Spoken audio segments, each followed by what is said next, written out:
Now that we have covered the range of hormonal methods, I know that there are barrier methods and maybe methods of generations past, sometimes, as I like to refer to them, and more permanent methods. Can we get into that?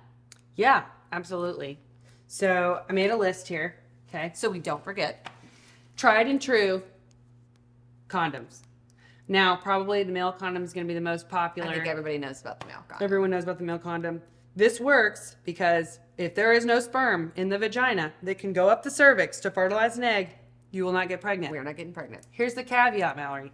You cannot start having sex, put the condom on, and then finish having sex. There is sperm in the pre-ejaculate, which you would perceive as really just lubrication during intercourse, before ejaculation.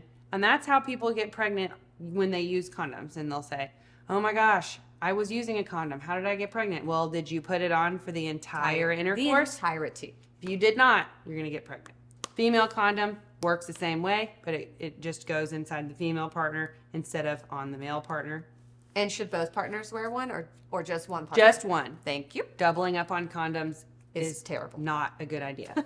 There's spermicide. This goes in the vagina to kill sperm. This has not been shown to be effective because sperm can survive and also increases your risk of urinary tract infections. Diaphragm. This is basically like a cap that goes over the cervix to try to block the cervix from sperm getting inside. Also not been shown to be very effective. Sperm will find a way, if you will.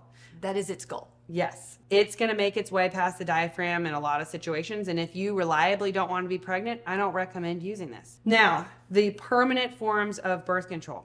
Vasectomy. This is when the vas deferens in the male is clipped, and therefore sperm cannot basically get into the ejaculate.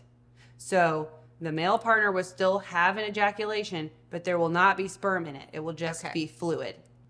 That then brings me to tubal ligation. Traditionally in the past, there were multiple ways that you could have this done. They would put a clip on each fallopian tube.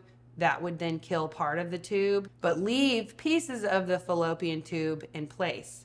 Then when you hear someone had a tubal reversal, someone then goes in and tries to stitch those pieces of tube back together.